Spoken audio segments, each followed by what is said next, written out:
Alright, welcome back everybody to YouTube channel BTCTV, and we continue to do videos with famous people in blockchain industry. Today I'm very happy to present you Bobby Lee. He is very famous, and maybe you can make a little bit introduction about yourself. First of all, thank you for coming. Sure. Thank you for having me. So my name is Bobby Lee. I got into Bitcoin in 2011, started mining Bitcoin in early 2011. At the time I was just mining with small graphics cards plugged into a PC. Those were early days. I didn't think too much at the time. My brother Charlie introduced me to Bitcoin, and we're thinking about, does it really make sense that it's valuable? At the time, I think it was about 150 million in circulation value at the time, all of Bitcoin. So we thought more and more, realized we knew what gold was, we knew that gold was valuable, and that's how we got involved. So later on, I also went on to co-found the Chinese Bitcoin exchange called BTC China. So that launched in 2011, and I was a co-founder and CEO and ran that company for many years. But then we sold the internet. So the Chinese Bitcoin exchange shut down in 2017, and then we sold off the BTCC international business in early 2018. So I also sit on the board of the Bitcoin Foundation. So I've been involved in cryptocurrency for the last 7.5 years, coming up 8 years now. Wow. Basically, I would say maybe you are like one of the co-founder of Bitcoin Foundation and blockchain industry, right? And I just simply want to understand when you first time heard about Bitcoin, about blockchain industry, or blockchain technology. When it was, and what was your reaction? Why you jumping into this? Yeah, it was 2011. So I first heard about Bitcoin in 2011. At the time, we knew that blockchain was a component of Bitcoin, but we didn't think of blockchain as an industry. We didn't think of it as a certain technology. I mean, at the time, Bitcoin constructed of blockchain, proof of work, peer-to-peer, cryptography, public key, private key, hashing, SHA-256. These are all technological aspects, open source. These are all technological aspects of Bitcoin.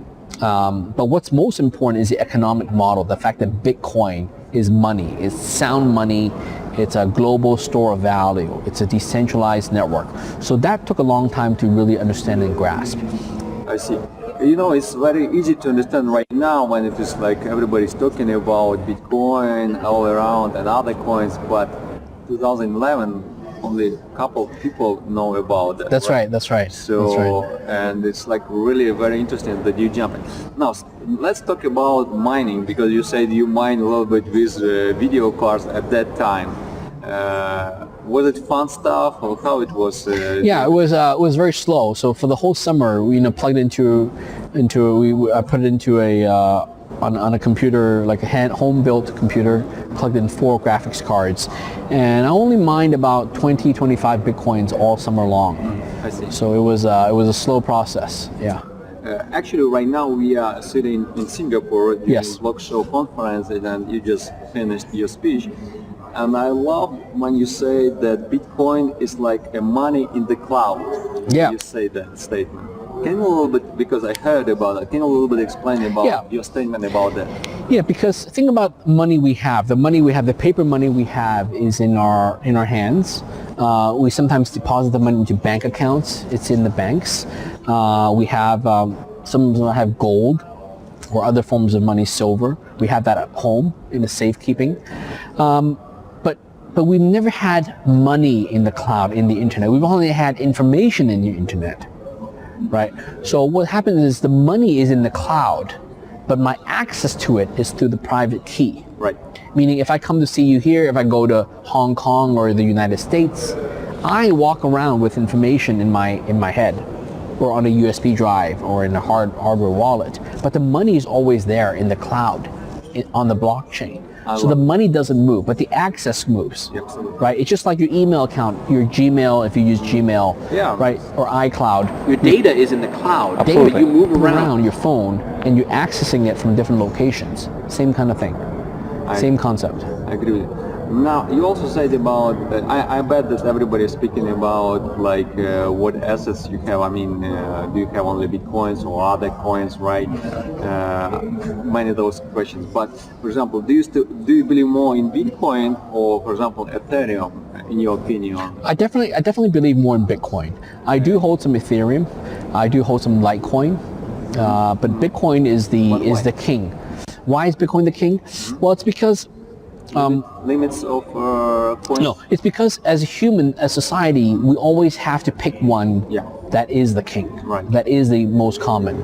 So in currencies, it's been the US dollar. In the fiat world, it's been the fiat money, it's been the US dollar. In languages, English is the most common language. People decide, for better or worse, English today is a modern, central language. So for the same reason, there will be many currencies around the world, many digital currencies, but There will be one that has the most volume and most liquidity. There has to be, just because we are human. in society. And it has historically, it's been Bitcoin, and I believe that it will continue to be Bitcoin. I see. I saw you are traveling a lot, right? Visiting many conferences. I saw you in blockchain in Berlin. Yes. And right now in Singapore. It takes a lot of time and efforts, right? Why you are doing this? What inspired you to... Well, so I'm a bit advocate. I'm a fan of Bitcoin.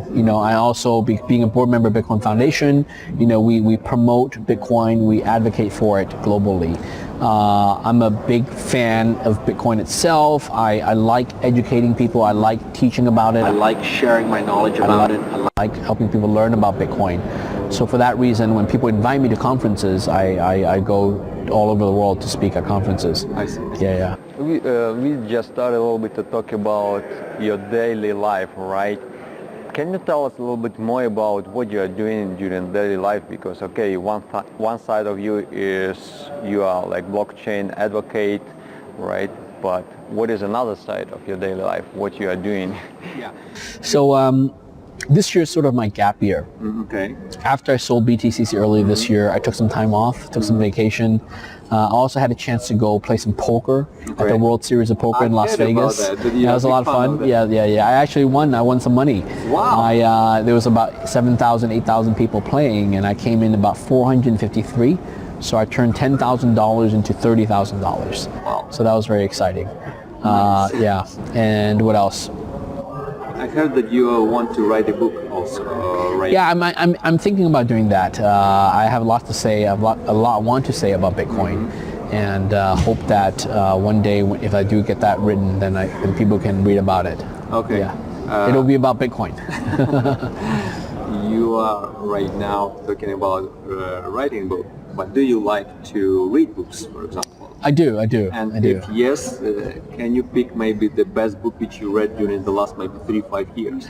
Wow, I don't have a great memory in terms of which, so I can say this. Over the last few years, I've been reading books about the financial system, about money, the fiat money, about gold, about bubbles, market crashes, things like that. Those are basically mostly non-fiction. I enjoy reading non-fiction. Books about economy, about finance, and so on. Yeah. Oh, okay. Right now, you are where you most situated in Singapore, in Asia, or you are? I live in China. I live in Shanghai. Okay. I still live in Shanghai. I've been living there for the last 12 years. Okay, because I know that you finished Stanford University. Yes, right? That's right. So that's why I'm asking. Okay. I used to live in the U.S. I see. You are in China. What do you think about, because China is very tough with regulations right now about Bitcoin and ICOS and so on. Do you think that in future, maybe 5-10 years, they will lift off the ban? I don't know when they will lift it off. I think the thing about ICOs, there's a lot of ways to look at it. Every country has securities laws.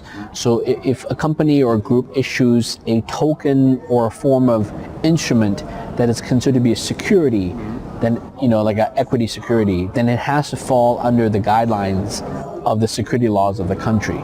So if ICO tokens behave like securities, then they need to be registered like a security.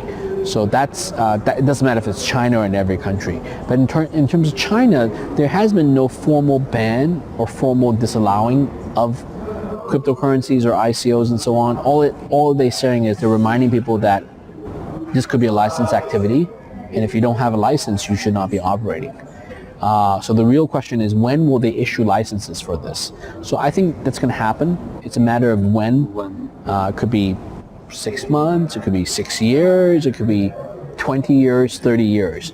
So really, it's hard to say how soon it could happen. But I know that for China to grow, for China to continue to dominate, they have to face a reality that cryptocurrency is here to stay. You cannot deny that. You cannot deny that, and you cannot just ignore it or assume that it doesn't exist.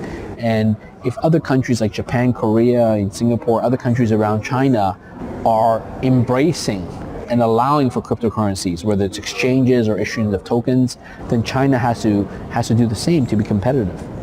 It just doesn't make sense to, you could sort of do something differently for a few years, but in the long term you can't ignore the trend.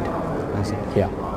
Right now we are celebrating 10 years, almost 10 years of Bitcoin, 10 years of white paper. Very soon will be release of the first Bitcoin, right? In your opinion, what will, actually we see right now what was done during this 10 years, right? The market, how it is big one. What will be during the next 10 years, in your opinion? What do you think? Oh, Bitcoin's going to grow up a lot more. Mm-hmm. I think Bitcoin has really gone from zero to, close to 100 billion in 10 years, right? Right. So the next 10 years, Trillion? I definitely think so. A trillion, even more, 10 trillion, 100 trillion. 10 years is a long time. Yeah, but if you think even one cycle will get us to a trillion. I think one bull cycle will get us to a trillion, and then 2 cycles can get us to 10 or 100 trillion. I see. Yeah. All right, Bobby. Before we'll finish, we are usually doing such small challenges with our subscribers, and where we encourage our interviewers to present some bonus to our subscribers. Maybe a book with your signature, right?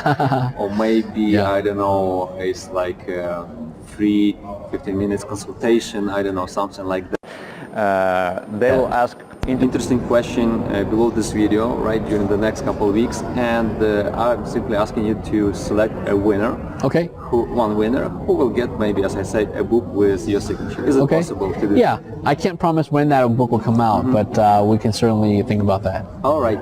So don't forget to subscribe to our YouTube channel BTCTV and start asking interesting questions about Bobby Lee. And in a couple of weeks we will announce a winner. Thanks for coming. Thank you. Thank you for having me. Thank you.